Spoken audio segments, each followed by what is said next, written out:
Alright, ladies and gentlemen, Fab's in the house, and today Fab's in the house with something really cool, I have to say. I'm impressed by this guy. This is the Ruike P-801 SB, and we're gonna analyze the look, the sound, and the feel of this bad boy. But hey, don't forget to like the video and to subscribe to the channel if you're enjoying this kind of content. So let's get started. Let's check the size of this guy. Overall length of this one is gonna be 7.8 inches with a almost 3.4 inch long cutting edge and a handle of 4.5 inch long overall for you. So really cool one, and I'll tell you in a second why I like this one so much. Let's just quickly check it up against some options here. You have Ontario Rat number 2 on the bottom and Ontario Rat number 1 on the top. Would you look at that? Yeah, it's right in the middle, and again, when it's in the middle between those two, it's gonna be a good size for sure. Mini bug out, sorry, from Benchmade. In fact, this is the bug out right over here.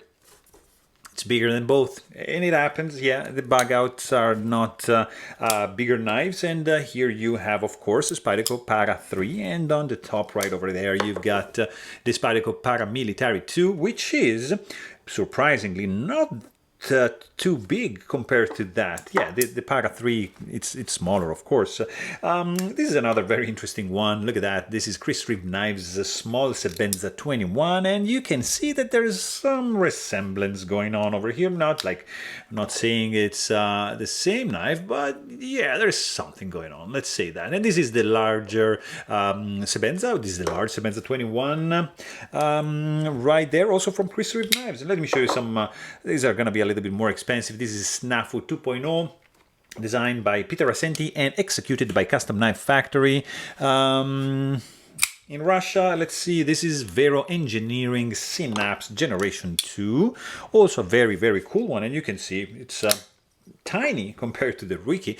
And this is also a very interesting one because this guy has a longer cutting edge of this one, but check out handle to blade ratio. Amazing job on this one, and yeah, not so amazing for the XM18. And you want to see another couple? Sure, just because we have them in the house. Koenig Knives Arius Style 55 and Shirogorov Flipper Kami, designed by Dmitry Sienkiewicz. So I mean, this is another ballpark. Not to compare, I mean, with this one, just for the size. Those are like higher end knives, but this is the point about this one is the price, because this is a $30 knife, guys. It's a fantastic $30 knife. It's incredibly done. Sorry about that. It's a budget knife, yes, but it's really good looking. I really like the look on this blade. It's clean, very nice lines. I like the drop point over here. I like this angle on the handle. It feels good in the hand.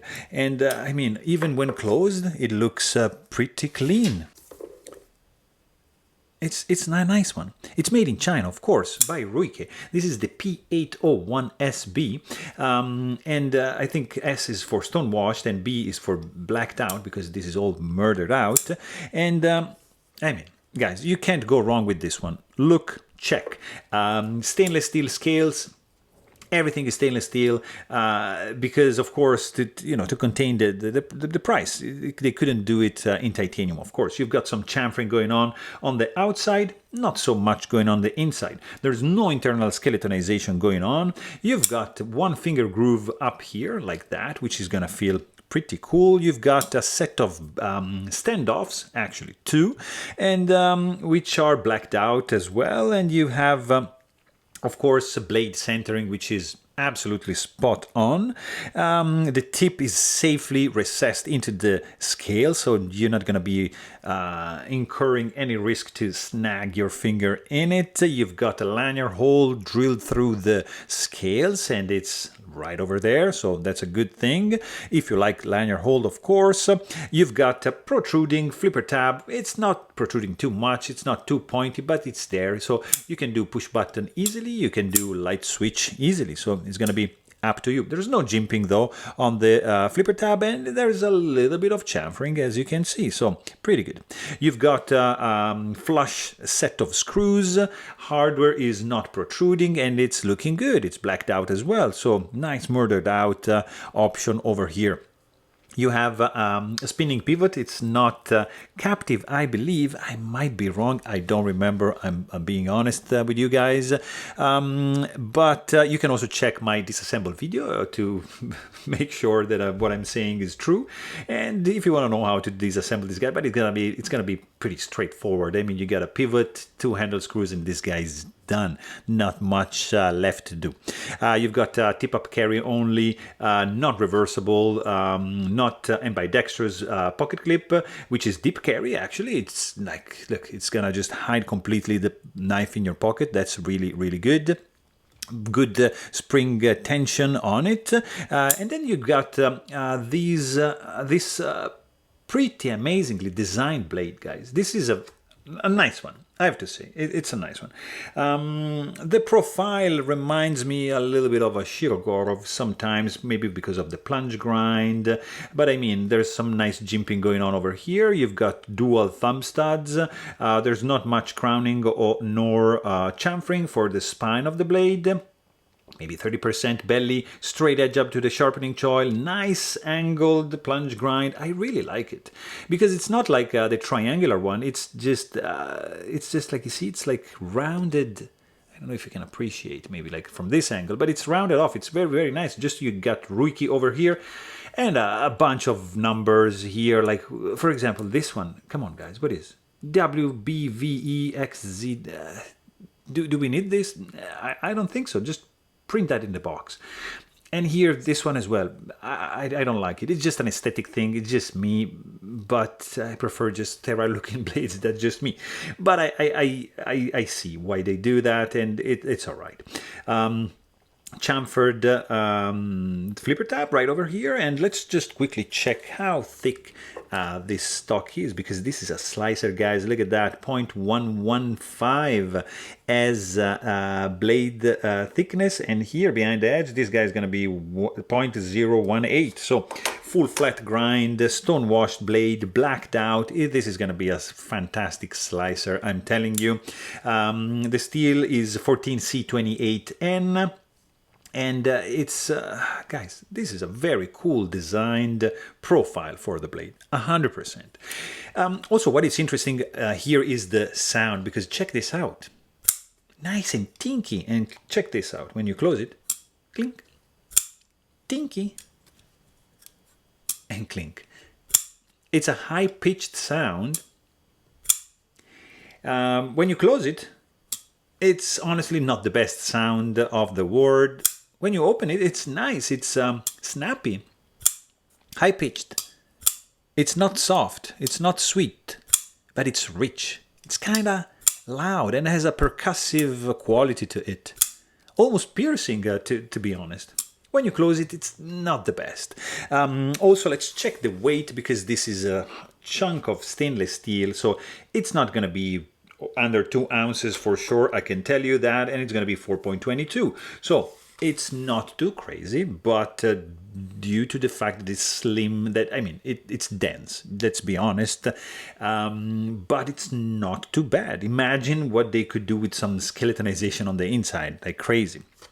Also, what is really good is the ergos, like, because there's no hot spots whatsoever going on, no sharp edges. This guy feels solid in the hand. You've got the lock bar, which is quite easy to disengage. There's some jimping going on over here, so you're gonna get some traction when you try to disengage the lock bar and close the blade. So it's gonna be pretty nice. See, like easy to do. And then you've got a little bit of like slippery, I would say. They're smooth scales. There's not much texture going on, so you're not going to have that much grip, but you can still choke it up. This guy's going to act as a finger guard. You have the right angle here to grip with your thumb on the heel of the handle, and it's going to feel good with a reverse grip.